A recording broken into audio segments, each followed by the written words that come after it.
오늘의 주요 뉴스입니다. 어젯밤 전남 신안군 대비치도 해상에서 24톤급 통발 어선이 전복돼 선원 3명이 구조되고 9명이 실종됐습니다. 해경과 해군이 수색 작업을 벌이고 있는데 이 어선은 평소에도 엔진이 좋지 않아 기관실에 물이 종종 샜던 것으로 전해졌습니다.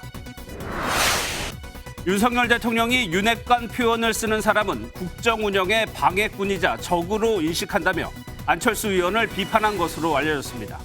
대통령실의 공개 저격에 안 의원은 선거 개입이라며 당 차원의 조치를 요구했지만 정진석 비대위원장은 안윤연대라는 말은 적절치 않았다며 안 의원의 화살을 돌렸습니다.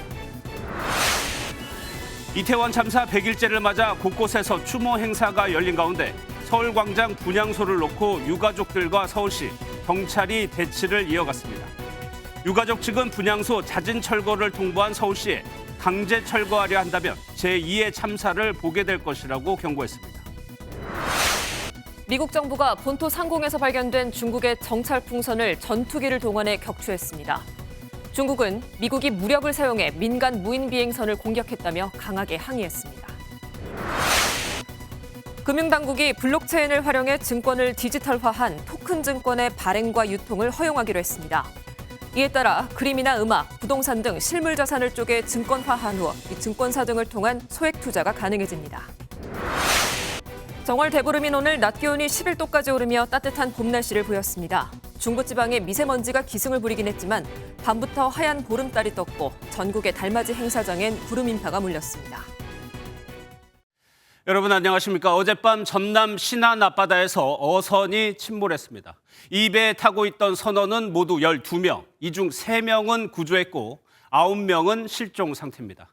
해경과 해군이 수색 작업을 벌이고 있지만 구조 소식은 아직 없습니다. 첫 소식 이재호 기자가 보도합니다.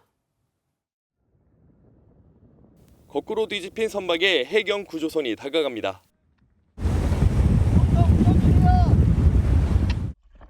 물속에서는 해경 특수구조대가 손으로 선박을 짚어가며 선내 진입을 시도합니다. 어젯밤 11시가 지나 전남 신안 대비치도 서쪽 해상에서 선원 12명이 탄 어선이 전복되는 사고가 발생했습니다. 승선원 중 3명은 구조됐지만 나머지 9명은 실종됐습니다. 어젯밤 11시 19분쯤 어선 전복 신고가 접수된 뒤 40분쯤 뒤 인근 해역을 지나던 화물선이 먼저 도착해 구조 작업이 이뤄졌습니다. 배 위에 완전히 올라타고 있었습니다. 평상시에 좀 입는 얇은 옷에 맨발이었습니다. 펑펑 울고 구해줘서도 고맙다고 그 얘기를 겨우 할 정도였습니다. 해경 경비함정 등 34척의 함정과 군 특수부대 등이 수색 작업을 벌이고 있지만 추가 구조 소식은 들리지 않고 있습니다. 해경은 물 위로 보이는 선체 바닥에 구멍을 뚫어 내부 진입을 시도했지만 실패했습니다. 또 잠수사들을 동원해 수중으로 들어가 선실 내부를 확인하려는 노력도 계속하고 있습니다. 어망 줄들이 떠다니기 때문에 진입 자체가 선실이나 기관실로 진입하기 힘들다. 수중수색이 어려운 점이고요. 해양수산부 장관을 현장에 급파한 윤석열 대통령은 민관군 협력을 통해 인명수색에 총력을 기울여달라고 지시했습니다. MBN 뉴스 이조입니다. 사고 당시 바다의 파도도 바람도 잔잔했습니다. 그런데 배가 뒤집힌 겁니다. 아직 정확한 사고 원인은 모릅니다. 다만 생존자들은 평소에도 엔진이 좋지 않았고 출항 때부터 배가 기울었다고 말했습니다. 이어서 정치훈 기자입니다. 침몰한 청보호는 어망으로 꽃게와 소라 등을 잡는 어선으로 지난해 3월에 건조됐습니다. 설 명절이 지난 지난달 말 출항한 청보호는 주로 서남해안 일대에서 주업을 했습니다. 사고 당시에는 소라 700kg가량을 잡은 상태였고 바다는 큰 파도 없이 잔잔했습니다. 그런데 갑자기 배 안으로 물이 들어오면서 상황이 급박하게 돌아갔습니다. 한 선원이 침실에 물이 샌다고 했고 이에 기관장이 선체 내부를 확인하니 이미 기관실에 물이 찬 것으로 전해졌습니다. 기관장과 베트남 선원이 기관실에서 물을 퍼고 선장도 가세했습니다. 기관실에 어떤 이유로에 의해서 침수가 급격히 진행이 됐고 경사가 이제 15도, 25도 급격히 이루어지면서 거의 한 10분 만에 전복이 된 걸로. 결국 물을 퍼던 3명은 배 안에 갇힌 것으로 보이는데 나머지 9명은 갑판으로 나와 있다. 뱃머리에 있던 3명은 구조됐고 6명은 표류한 것으로 추정됩니다. 구명조끼는 착용하지 않았고 구명 뗏목 또한 펼쳐지지 않았습니다. 구조된 선원은 평소에도 엔진이 좋지 않아 기관실에 물이 종종 샜고 출항 당시에도 배가 기우는 이상현상이 있었다고 말했습니다. 3시간 정도 항해를 했는데 베트남 선원이 침실에 물이 이렇게 샌다고. 배가 출발할 때 물이 새기 시작했지만 양이 많지 않아 운항을 강행한 것으로 보입니다. 선박결함으로 침몰했을 가능성이 큰 상황에서 해경은 모든 가능성을 열어두고 침몰한 배를 건져 올려 조사를 하겠다는 입장입니다. MBN 뉴스 정춘우입니다. 사고가 일어난 지 20시간이 넘어가고 있습니다. 시급한 건 9명의 실종자를 찾는 겁니다. 함정과 항공기, 헬기가 수색에 나섰고 실종자 가족들도 애타게 구조 소식을 기다리고 있습니다. 현장 연결하겠습니다. 장덕진 기자 수색 상황 전해주시죠. 네, 지역 구조본부가 차려진 목포 해양경찰서에 나와 있습니다. 어선이 뒤집히는 사고가 발생한 지 20시간가량 지났는데요. 아직 실종자를 찾았다는 소식은 전해지지 않고 있습니다. 해경은 실종된 선원 중 6명은 해상에 빠진 것으로 3명은 선내에 있는 것으로 보고 사고 해역을 9개 구역으로 나눠 집중 수색하고 있습니다. 해경은 오늘 경비함정 26척과 항공기 5대를 동원했고 해군도 함정 3척과 항공기 3대, SSU 순환구조대를 투입해 수색 작업을 지원했습니다. 또 사고 해역에 민간 선박 2척을 투입하고 인근 어촌계 어선 200여 척에도 실종자 흔적 등이 보이면 협조할 수 있도록 조치하는 등 가용 장원을 총 동원했습니다. 실종자 가족들은 전남 목포시 신안수협 회의실에 모여 해경으로부터 수색 상황을 전달받고 있는데 선원들이 무사히 돌아오기만을 애타게 기다리고 있습니다. 한편 해경은 전복된 선박 인양도 준비하고 있다고 밝혔습니다. 배를 끌어올린 크레인선은 잠시 뒤인 오늘 밤 8시 20분쯤 사고 지점에 도착할 예정인데 해경은 내일 날이 밝는 대로 인양 사전 작업을 시작할 계획입니다. 하지만 선체 내부에 실종자가 있을 수 있고 어선 주위에 통발 수천 개가 얽혀 있어 구체적인 인양 시점은 아직 정해지지 않았습니다. 구조당국은 야간에도 수색 작업을 이어갑니다. 조류 흐름을 고려해 수색 범위를 더 넓힐 예정인데요. 함정 27척과 항공기 4대를 동원해 수색을 진행합니다. 지금까지 목포 해양경찰서에서 MBN 뉴스 장덕진입니다. 네, 정치권 소식입니다. 윤석열 대통령이 안철수 의원의 윤핵관 발언을 강력히 비판한 것으로 전해졌습니다. 윤핵관 표현을 쓰는 사람은 적으로 인식할 것이며 이는 나를 공격하는 것이라고 했습니다. 대통령실 역시 안 의원을 공개적으로 비판했습니다. 황재영 기자가 보도합니다. 윤석열 대통령은 최근 참모들과의 비공식적인 자리에서 윤핵관이라는 표현에 대해 강한 불쾌감을 드러냈습니다. 대통령실에 따르면 윤 대통령은 윤핵관이라는 표현을 쓰는 사람은 국정 운영의 적으로 인식될 것, 대통령을 공격하는 일이라고 지적했습니다. 국정에 매진하는 군 통수권자를 전당대회에 끌어들인 것 자체가 도를 넘는 무례의 극치라는 말도 덧붙인 것으로 알려졌습니다. 안철수 국민의힘 의원이 지난 3일 유튜브 방송에서 윤핵관 지휘자는 장제원 의원, 그 사람들은 대통령 안위보다 공천이 중요하다고 말한 것에 대한 대통령의 직설적인 비판입니다. 국회를 방문한 이진복 정무수석은 정진석 국민의힘 비대위원장을 만나 이런 격앙된 대통령실 분위기를 그대로 전했습니다. 윤핵관 하는 부분은 누가 썼습니까? 나 그 참 웃기는 이야기인데요. 당원들끼리 그런 표현을 하는 것은 저는 옳지 않다고 봅니다. 대통령실 핵심 관계자는 대통령은 기본적으로 어떻게 당권 경쟁에 나를 끌어들여 허수아비로 만드느냐는 문제의식이 있다고 전했습니다.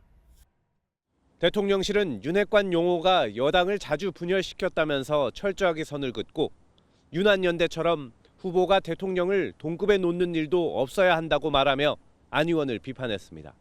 MBN 뉴스 황지연입니다. 이에 대해 안철수 의원은 오히려 대통령실이 당무에 개입하고 있다고 반발했습니다. 선거 개입이라는 주장입니다. 당 차원의 강력한 조치도 요구했는데 정진석 비대위원장은 대통령을 선거에 끌어들인 안 의원이 문제라고 말했습니다. 유호정 기자입니다. 자신에 대한 대통령실발 비판이 계속되자 안철수 의원은 대통령실의 선거 개입이라며 대응에 나섰습니다. 전당대회에서 대통령실에서 여기에 관여하는 것 자체가 굉장히 바람직하지 않습니다. 그래서 우리끼리 정말로 실력대로 그리고 정책 승부를 하자. 안 의원은 당 비대위와 선관위에 대통령실 관계자발 윤심 기사가 나지 않도록 강력한 조치를 취해달라고 요청했고 특정 후보를 지지하거나 반대한 의원들을 윤리위에 제소해달라고도 했습니다. 하지만 정진석 비대위원장은 이 같은 요청에 부정적 입장을 내비쳤습니다. 국회의원들이나 당협위원장이 캠프에 참여해서 일을 하지 못하게 되어 있긴 합니다만 그렇다고 해서 모든 정치인들이 입을 다물라 하는 것은 아니니까. 정 위원장은 안윤 연대라는 표현이 매우 적절치 않았다며 대통령을 선거에 끌어들인 안 의원이 문제라는 대통령실 입장에 공감했고 양강 후보인 김기현 의원도 대통령을 팔아 표를 모으려 한 장본인이 누구냐며 안 의원 비판 대열에 가세했습니다. 안철수 의원은 이진복 정무수석이 국회를 찾아 공개 경고에 나선 데 대해서는 말을 아꼈습니다. 다만 안 의원 측 관계자는 대통령실 의견을 이해했고 성공적인 전당대회를 위해 노력하겠다고 전하며 대통령에 직접 맞서는 구도를 피했습니다. MBN 뉴스 유호정입니다.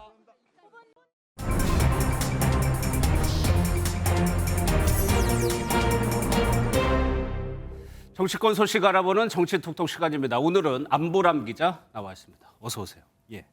앞서 리포트에서 윤석열 대통령의 발언이 전해지면서 윤심 논란이 오히려 가열되는 듯한 분위기도 느껴져요. 네, 그렇습니다. 윤심은 없다. 대통령을 전당대회에 끌어들이지 말라 이런 얘기를 하고 있지만 그럴수록 윤심이 전당대회 중심에 서고 있습니다. 전당대회를 앞두고 대통령이 특정 후보에 대해 얘기를 하는 건 사실 굉장히 낯선 일입니다. 그런데 공교롭게 대통령실과 교감할 수 있는 후보가 뚜렷하게 강세를 보이지 못할 때마다 강하게 영향력을 내비치는 것 아닌가 하는 분석 나옵니다. 실제 유승민 전 국민의힘 의원, 나경원 전 저출산 고령사회위원회 부위원장이 논란 속 결국 출마를 접었습니다. 예. 그런데 안 기자 얘기대로 대통령실 입장은 전당대회에 대통령을 끌어들이지 말라는 거잖아요. 그렇습니다. 대통령의 뜻이 아니다. 아니라고는 하는데 사실 그게 맞나? 이런 의문 들긴 합니다. 안 의원 지지율이 오르기 시작하면서 이른바 친윤 의원들은 물론 대통령실의 안철수 의원 저격 수위가 높아지는 건데요. 지금 분위기를 정리하지 않으면 여론조사에서 계속 끌려다닐 수 있다는 불안감이 반영됐다는 해석 나옵니다. 예. 그런데 이런 흐름이 과연 김기현 의원에게 도움이 되느냐, 부담이 되느냐 어떻습니까? 그래서 이른바 비윤 후보들은 이런 움직임 놓치지 않고 반격 포인트로 삼고 있습니다. 대통령의 멘토로 불리는 심평 변호사, 그제 안철수 의원에게 윤심이 없다는 것은 명백하다. 안 후보가 당선될 경우 그 경우에 따라선 윤 대통령은 국민의힘을 탈당하고 정계 개편을 통한 신당 창당을 할 수밖에 없는 상황에 내몰릴 것이다. 이렇게 언급한 게 논란이 되는 겁니다. 신 변호사는 윤심을 얻은 것으로 평가받는 김기현 의원의 후원 회장이기도 한데요. 이준석 전 국민의힘 대표를 필두로 당대표 최고위원회 도전장을 낸 친 이준석계 후보들, 대통령실의 입장을 촉구하는 것은 물론 김 후보 후원 회장에서 물러나라 이렇게 공세를 폈습니다. 예. 당대표 후보 등록한 천하람 후보의 후원회장이 이준석 전 대표예요. 자격 논란이 있었는데 결론이 났나요? 네, 이 전 대표는 당원권이 정지된 상태입니다. 그래서 후원회장 자격이 있느냐 없느냐 이런 논란 됐는데 국민의힘 선관위는 문제가 없다는 결론 오늘 내렸습니다. 예. 대통령실 소식도 보겠습니다. 새 대변인이 임명됐는데 얼마 만이죠? 네, 5개월 만입니다. 예. 그 대통령실은 이도훈 전 문화일보 논설위원을 새 대변인으로 발탁했습니다. 이 신임 대변인은 2017년 초 반기문 전 유엔 사무총장이 대선 출마를 검토할 당시 서울신문을 떠나 대변인으로 활동했고요. 반 전 총장이 불출마하자 다시 언론계로 돌아갔습니다. 대변인의 임하는 각오에 대해선 중학교 2학년인 딸 얘기를 꺼냈는데요. 한번 들어보시겠습니다. 제가 10번 말을 건네면 마지못해서 한마디 합니다. 그래도 저는 계속 소통하려고 노력을 할 겁니다. 제가 딸과 소통하는 노력의 10배를 우리 출입기자 여러분들과 소통하는데 기울이겠습니다. 민주당 소식도 살펴보도록 하겠습니다. 어제 장애 집회에 나섰는데 사실 이것이 정치적 부담이 따르는 겁니다. 앞으로의 계획은 어떻게 되는 거예요? 네, 추가로 장애투쟁에 나설지 아직 정하지 못했습니다. 당 내부에서도 이재명 방탄으로 보일 수 있다. 거대 야당이 장애투쟁을 하는 게 맞느냐 이런 비판 나오는 겁니다. 실제 어제 집회에 모인 사람 민주당 추산 30만 명, 경찰 추산 2만 명인데 그 참석 의원 90여 명이었습니다. 민주당 의원이 169명이라는 점을 고려하면 불참자도 상당했던 겁니다. 네, 그러면 안 기자, 2차, 3차 계속 집회를 이어나가겠다. 이거는 아닌 건가요? 네, 그렇습니다. 민주당은 일단은 이 대표가 전국을 돌며 민심 경청 투어를 하는 만큼 경기도에서 그 어제와 같은 형식의 국민 보고 대회를 검토하고 있습니다. 하지만 일단은 난방비 등 민생 현안에 집중한다는 계획인데요. 오늘도 민주당 소속 지방자치단체장들을 불러 윤석열 정부의 민생 실패 책임 강하게 물었습니다. 지방정부도 하는 일을 중앙정부가 못한다는 것은 언어 도단입니다. 대통령과 정부가 의지만 있다면 얼마든지 우리 국민들의 난방비 고통을 덜어줄 수가 있습니다. 여기에 당장 내일부터 사흘간 대정부 질문도 예정돼 있는데요. 북한 무인기 등 안보 문제, 난방비 폭탄 등 민생 문제, 또 이상민 행정안전부 장관 거취 문제 등을 그 현안별로 정부 여당을 향한 공세에 펴겠다고 벼르는 모습입니다. 예, 알겠습니다. 잘 들었습니다. 지금까지 안보람 기자였습니다. 이태원 참사가 발생한 지 100일째인 오늘 국회를 비롯한 곳곳에서 희생자 추모 행사가 열렸습니다. 그리고 어제 유가족 측이 서울광장에 설치한 분향소에 대해서 서울시가 내일 1시까지 잦은 철거할 것을 통보했습니다. 이규현 기자입니다. 회관 뒤편에 영정 사진들이 놓여 있고 이태원 참사 100일을 맞아 희생자들을 기리는 추모 의례 소리가 국회 회의실 전체에 울려 퍼집니다. 다시는 우리 사회에서 대형 사회적 참사가 재발하지 않도록 원인을 철저히 규명하고 대책을 마련하겠습니다. 성역 없는 진상규명과 책임자 처벌, 그리고 재발 방지 대책 수립을 위해서 좌고 우면하지 않고 서울 정동의 프란치스코 교육회관에서는 희생자 추모 미사가 열렸습니다. 유가족 측이 이곳 서울광장에 설치한 분향소에도 시민들의 헌화 행렬이 이어졌습니다. 서울시가 무허가 시설물을 설치할 수 없다며 유가족 측에 내일 오후 1시까지 분향소 잦은 철거를 통보하자 유가족 측은 강력 반발하고 있습니다. 휘발유를 이미 준비해 놓았습니다. 철거하러 오는 순간 제2의 참사를 보게 될 것입니다. 서울시는 강제 집행을 예고했는데 분향소를 둘러싼 양측의 충돌이 우려됩니다. MBN 뉴스 이규현입니다. 전국에서 화재 사고로 사상자가 발생했습니다. 경기 부천 아파트에선 60대 장애인이 숨졌고 김포 가구 공장에서도 울산에서도 화재가 이어졌습니다. 심우영 기자입니다. 공장 건물에서 거대한 화염이 솟구치고 뿌연 연기가 하늘을 뒤덮었습니다. 오늘 오전 4시 3분쯤 경기도 김포시 한 수입가구 창고에서 불이 나 5시간 만에 꺼졌습니다. 이 불로 가구 보관 창고 2개 동이 잿더미가 됐습니다. 아파트 내부가 시커멓게 변했고 강한 불길에 가전제품은 전부 녹아버렸습니다. 어제 오후 9시 44분쯤 경기도 부천시 한 아파트 2층에서 화재가 발생했습니다. 이 불로 집에 혼자 있던 60대 장애인이 미처 피하지 못하고 숨졌고 주민 5명이 대피했습니다. 강한 의심은 아직 없는 것 같고요. 다른 건 수사 중입니다. 가족들하고 같이 샀습니다. 외출하셨어요.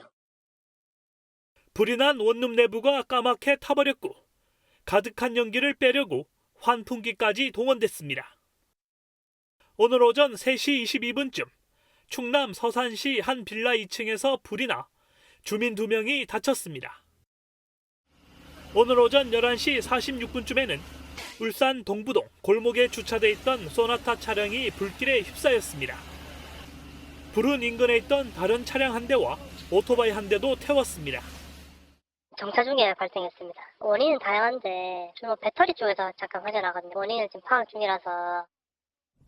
시내버스에서 연기가 치솟고 뒷부분에선 불꽃이 피어오릅니다.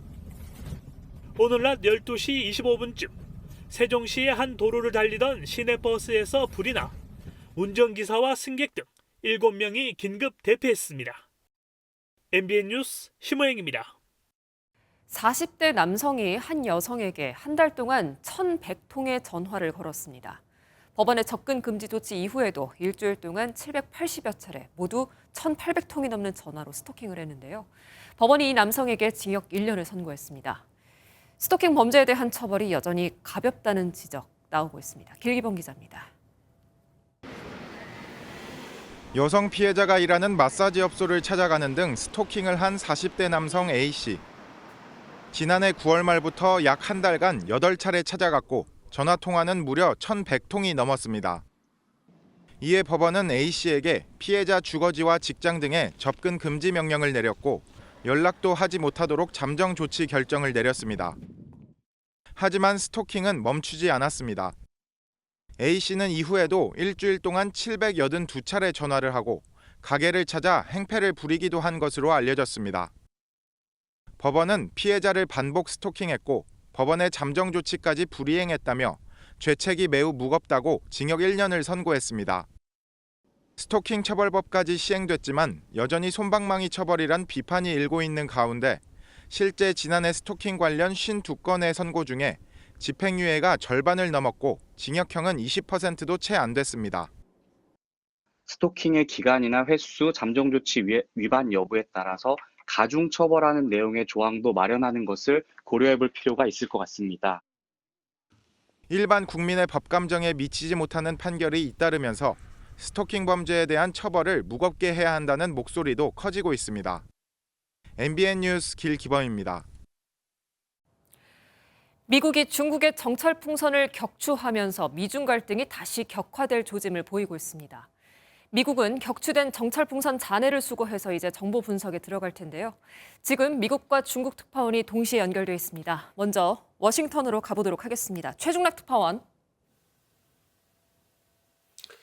네, 여기는 워싱턴입니다. 네, 먼저 격추 당시 상황을 미국 시민들이 지켜봤다고요. 네, 이곳 미국 동부 시간으로 4일 오후 2시 39분경 미국 사우스캐롤라이나 해안 영공이었습니다. F-22 스텔스 전투기가 다가서더니 순식간에 미사일을 발사해 중국 정찰 풍선을 격추했습니다. 바이든 대통령은 격추가 성공적이었다고 평가했습니다. Successfully took it down, and I want to compliment our aviators who did it, and we'll have more to report on this a little later. Thank you. 지난달 28일 알래스카에서 처음 포착된 이후에 일주일 만으로 파편에 의한 민간인 피해를 최소화하기 위해서 해안 상공에서 격추가 이루어졌습니다. 미국 전투기의 중국 정찰 풍선 격추 장면은 말씀하신 대로 미국 동부 해안 주민들이 직접 맨눈으로 지켜보며 환호성을 터뜨리기도 했는데 직접 들어보시죠.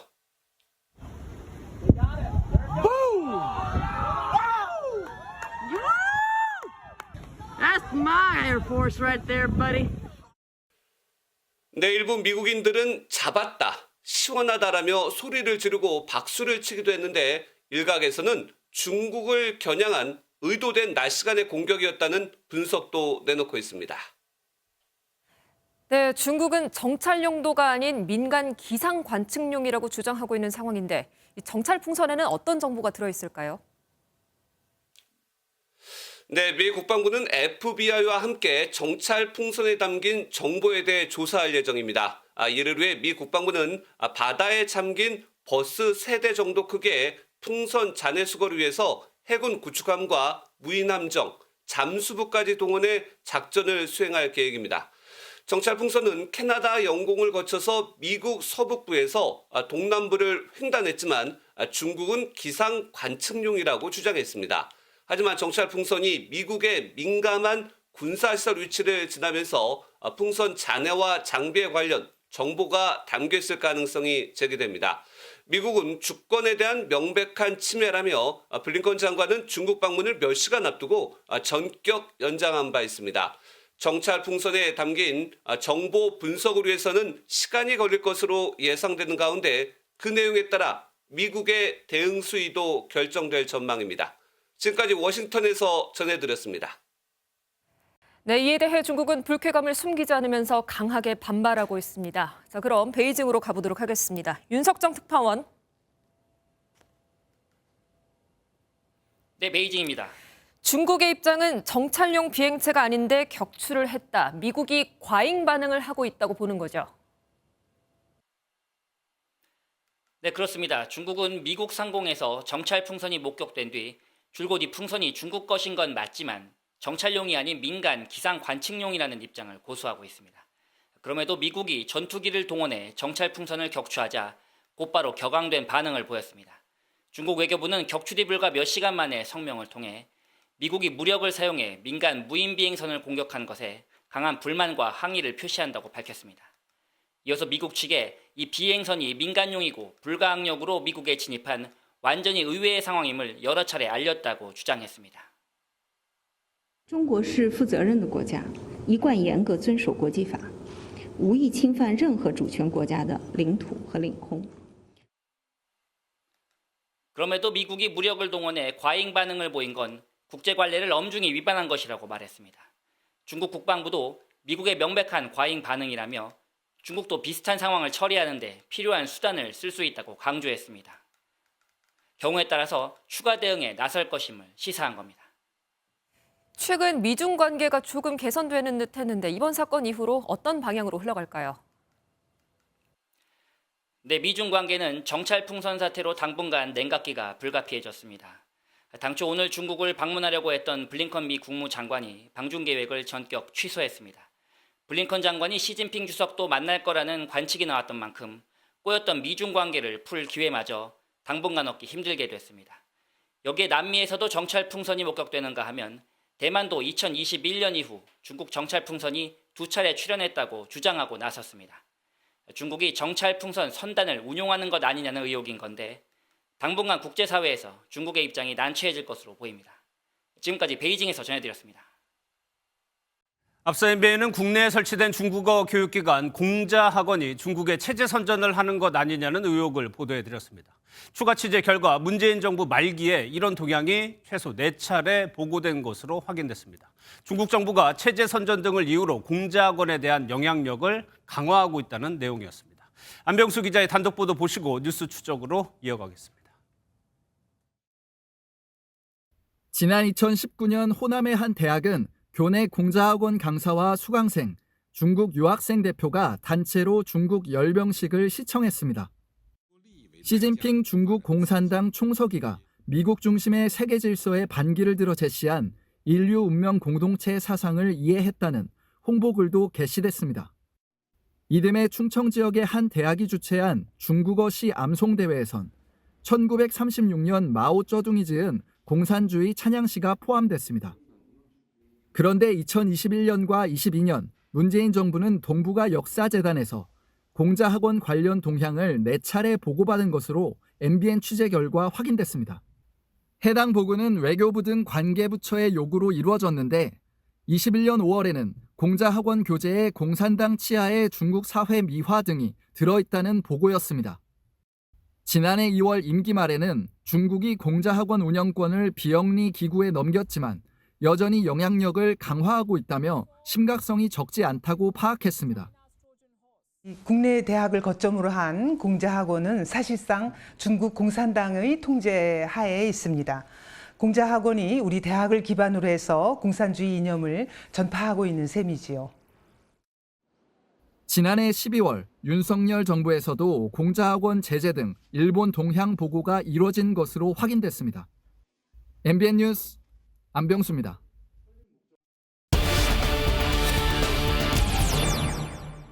이 내용 취재한 정치부 안병수 기자 나와 있습니다. 어서 오세요. 지금 정부의 입장이 궁금한데 윤석열 정부는 전임 정부와 중국을 보는 태도와 입장이 좀 달랐거든요. 어떤 대응 계획이 있다고 합니까? 예, MBN이 국민의힘 정경희 의원실을 통해서 외교부에 공식 질의를 넣었습니다. 국제사회의 동향을 주시하면서 관련 사안을 모니터링해 나갈 예정이라는 공식 답변을 받았는데요. 이 문제를 공식화나 공론화하지 않고 일단은 상황을 지켜보겠다는 뜻입니다. 관련해서 이 사안에 정통한 정부 관계자는 MBN에 사안의 심각성을 인식하고 있지만 외교적 문제로 불거질 수 있다는 우려가 있다고 분위기를 전했습니다. 예.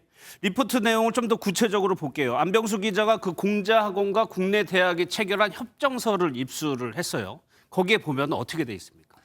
예, 입수를 했는데요. 화면에 보시는 것처럼 MBN이 입수한 협정서에는 공자학원이 중국에게 위임받은 사항을 전개할 수 있고 또 교육 내용에 대해서도 중국의 평가를 받아야 한다고 적혀 있습니다. 중국이 국내 교육에 개입할 수 있는 가능성이 명시화된 것으로 해석됩니다. 실제로 수도권 한 대학에서 공자학원 원장을 지냈던 관계자는 MBN에 공자학원이 중국 측의 교육 내용에 대한 보고를 하고 교육 내용에 관여하는 경우도 있었다고 부연했습니다. 예. 그러면 공자학원 측은 여기에 대해서 뭐라고 답을 하던가요? 한국공자학교연합회 측은 MBN의 협정서 내용에 법적 검토를 거쳤고 중국이 개입할 수 있는 여지가 없다고 밝혔습니다. 하지만 일각에서는 당장의 위험이 없을지라도 장기적인 관점에서 선제 조치를 해야 한다는 주장도 나옵니다. 중화 사상, 이 삐뚤어진 어떤 애국주의의 잘못된 부분을 다른 나라 사람들에게 인식시키려고 한다는 자체는 굉장히 큰 위험성이 있다라는 거죠. 그동안 공자학원이 중국의 체제 선전을 하고 있는 것 아니냐는 논란은 적지 않았잖아요. 예, 앞서 리포트에 나왔던 중국 열병식 시청 관련 글을 좀 더 자세히 보시겠습니다. 예. 예, 마지막 말미에 보면은 중화민국의 위대한 부흥을 빠른 시일 내에 실현하길 기원한다는 내용이 들어 있습니다. 또 아이들이 쓰는 교재에는 김치를 중국 음식인 파오차이라고 표현했던 사례도 있었는데 중국은 김치의 기원이 파오차이라고 우기면서 문화 공정 논란을 부채질하고 있는 상황입니다. 알겠습니다. 여기까지 듣도록 하겠습니다. 지금까지 안병수 기자였습니다. 네, 다음 소식입니다. 부동산이나 미술품 등 하나의 자산을 여러 명이 쪼개서 투자하는 이른바 조각 투자가 젊은 층을 중심으로 인기를 끌었는데 투자자 보호가 어렵다는 지적이 있었습니다. 금융당국이 이런 투자 상품을 토큰 증권이라고 부르고 발행과 유통을 허용하기로 했습니다. 장명훈 기자입니다. 대형 빌딩부터 유명 화가의 미술품, 좋아하는 가수의 음악 저작권까지 특정 자산의 소유권을 여러 명이 쪼개서 구매하고 지분만큼 수익을 나눠 갖는 게 바로 조각 투자입니다. 젊은 층 중심으로 투자 열풍이 불었지만 제도권 밖에 있어 위험하다는 지적이 많았습니다. 이에 따라 금융당국은 조각 투자 같은 증권형 디지털 자산을 토큰 증권으로 부르고 발행과 유통을 허용하기로 했습니다. 조각 투자, 증권형 디지털 자산에 대해서 발행, 유통, 규율 체계도 정비해 나가겠습니다. 증권을 전자화된 방식으로 기재한다는 점에서 기존 전자증권과 비슷하지만 블록체인 기술을 사용한 게 차이점입니다. 전자증권은 증권사를 통해 등록해야 하지만 토큰 증권은 요건만 갖춘다면 발행인도 직접 할 수 있습니다. 토큰 증권 형태로 제도화하고 투자자 보호와 발행자에 대한 관리 감독을 강화하겠다는 취지입니다. 금융위는 상반기 중 전자증권법과 자본시장법 개정안을 국회에 제출하고 토큰 증권을 내년 도입하겠다는 계획입니다. MBN 뉴스 장명훈입니다. 오늘은 한 해의 첫 보름달이 뜨는 정월 대보름입니다. 마침 날씨도 포근했고 또 달맞이 행사장을 찾은 시민들은 소원도 빌고요. 또 부럼도 깼는데요. 자, 그럼 이 시각 밝은 보름달을 볼 수 있는지 오늘 시민들의 모습은 어땠는지 전해 들어보도록 하겠습니다. 김민수 기자, 지금 나가 있는 곳 어디입니까? 네, 저는 오늘 정월 대보름 행사가 열린 남산골 한옥마을에 나와 있습니다. 지금 남산 하늘 위에는 하얗고 커다란 보름달이 걸려 있는데요. 오늘 보름달은 오후 5시 13분 강릉에서 가장 먼저 떠올랐고 서울은 오후 5시 21분, 제주는 오후 5시 35분으로 가장 늦게 모습을 드러냈습니다. 한낮부터 행사장을 찾은 시민들은 부럼을 깨고 소원도 빌면서 즐거운 시간을 보냈습니다. 계속 힘들었었는데 규제도 계속 풀리고 그러니까 올해는 좀 많이 나아졌으면 좋겠고요. 다들 잘 됐으면 좋겠어요. 네. 베스트셀러 작가 되게 해달라고 빌었어요. 어린이들이 읽을 수 있는 재밌는 책 쓰고 싶어요. 엄마, 아빠 오래오래 사세요. 행복하세요. 건강하세요. 전국 곳곳에서는 달집을 태워 새해 소원을 하늘로 올려보내는 달집 태우기 행사에 구름 인파가 몰렸습니다. 4년 만에 열리는 야외 대보름 행사인데 때마침 나들이 하기에 좋은 날씨였습니다. 오늘 아침 기온이 영하 10도까지 떨어지기도 했지만 낮 기온은 영상 5도에서 11도까지 올라 평년보다 높았습니다. 다만 서풍을 타고 중국발 스모그가 유입되고 대기가 정체하면서 중부지방의 미세먼지 농도가 나쁨 수준을 나타냈습니다. 뷰를 생각하고 올라온 거긴 하거든요. 생각보다 많이 뿌여가지고 좀 아쉽더라고요. 미세먼지 농도는 내일까지 나쁨 수준을 이어가면서 수도권과 세종에는 오전 6시부터 비상저감 조치가 시행되겠습니다. 지금까지 남산골 한옥마을에서 MBN 뉴스 김민수입니다. 가상인간의 존재가 이제는 낯설지가 않습니다.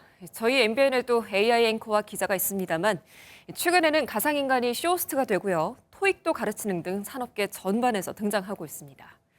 활약 범위는 계속해서 넓어지는데 고민해야 할 점은 없는지 장가희 기자가 알아봤습니다.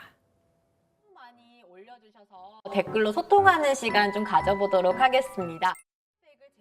실시간으로 소비자와 소통을 하며 물건을 판매하는 쇼호스트. 영락없는 20대 여성의 모습이지만 실제 인물이 아닌 한 홈쇼핑 업체가 개발한 가상 인간입니다.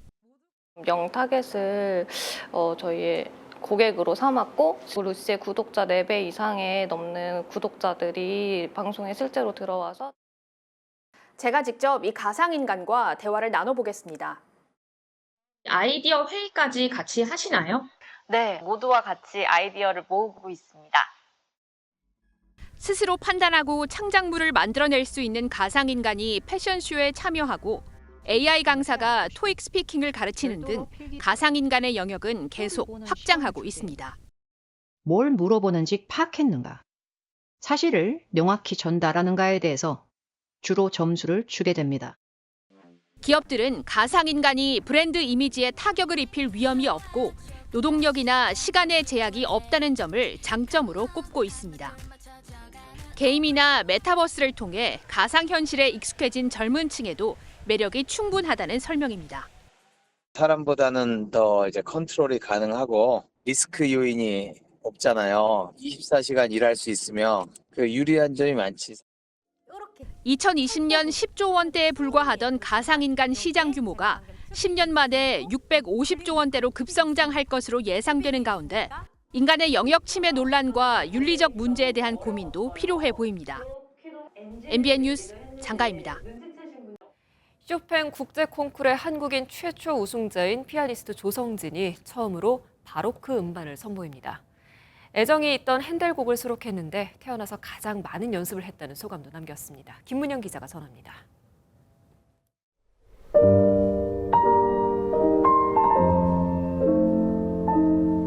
차분하면서도 서정적인 선율이 피아노의 페달을 밟지 않아도 유려하게 퍼져나갑니다. 피아니스트 조성진이 최근 공연에서 앵콜곡으로 연주하며 애정을 드러내온 핸델곡을 2년여 만에 발매하는 자신의 새 앨범에 수록했습니다. 핸델 음악이 저한테 많이 와닿아가지고 이번에 핸델 음반 준비할 때 제가 태어나서 가장 많이 연습한 것 같아요. 매일매일 7, 8시간씩 했던 것 같아요. 피아노 없이 하프시코드만 있던 바로크 시대의 음반 발매는 이번에 처음 도전한 것입니다. 조성진은 바로크 음악은 해석의 폭이 넓어 어려웠다며 피아노의 페달을 최대한 밟지 않고 자신만의 방식으로 해석했다고 말했습니다. 올해 한국 나이로 30살, 한국인 연주자들의 콩쿨 참여에 대한 소신도 밝혔습니다. 기자들이 맨날 물어보는 게 왜 이렇게 한국 사람들이 콩쿨 많이 나가냐. 제가 콩쿨 자체는 싫어하지만 그것밖에 기회가 없을 수도 있거든요. 인지도가 쌓이고 연주 기회가 생기고 그게 가장 쉬운 루트라고 저는. 새 악보를 배울 때 가장 행복하다는 조성진. 세계적인 팬덤을 가졌지만 한두 시에 조성진의 연주를 찾는 1,000명에서 2,000명이 있다면 감사하다는 생각에 변함이 없다며 꾸준한 비상을 꿈꿨습니다. MBN 뉴스 김문영입니다. 밤하늘에 뜬 보름달 보셨나요? 오늘 하늘이 맑아서 전국 대부분 지역에서 둥근 보름달이 선명하게 떠올랐습니다. 환한 보름달처럼 밝은 한 해 보내시기 바랍니다. 한 주의 시작인 내일은 오늘보다 더 온화하겠습니다. 내일 서울의 낮 기온 9도로 오늘보다 2도가량 높겠고요. 화요일에는 10도까지 오르면서 평년 기온을 7도가량이나 웃돌겠습니다. 다만 내일도 미세먼지에는 주의하셔야겠습니다. 전국 대부분 지역의 공기질이 탁하겠고요. 특히 수도권 지역은 오전에 초미세먼지 농도 매우 나쁨 수준까지 치솟겠습니다. 내일 아침은 먼지와 안개가 뒤엉키면서 시야가 답답하겠고요. 제주는 늦은 오후부터 비가 조금 내리겠습니다. 지역별 내일 기온 살펴보겠습니다. 서울의 아침 기온 영하 1도, 대전은 영하 3도로 오늘 아침보다 높게 출발하겠고요. 한낮에는 대부분 10도 안팎까지 오르겠습니다. 남부지방도 한낮에는 10도를 웃도는 곳이 많아 포근하겠고요. 전국적으로 아침과 낮의 기온 차가 크게 벌어지겠습니다. 한편 동쪽 지역은 계속해서 건조특보가 발효 중입니다. 산불 등 화재 예방에 주의하셔야겠습니다. 제주는 화요일 오전까지 오락가락 비가 이어지겠고요. 동해안 지역은 화요일부터 수요일 사이 비나 눈이 내리겠습니다. 날씨였습니다.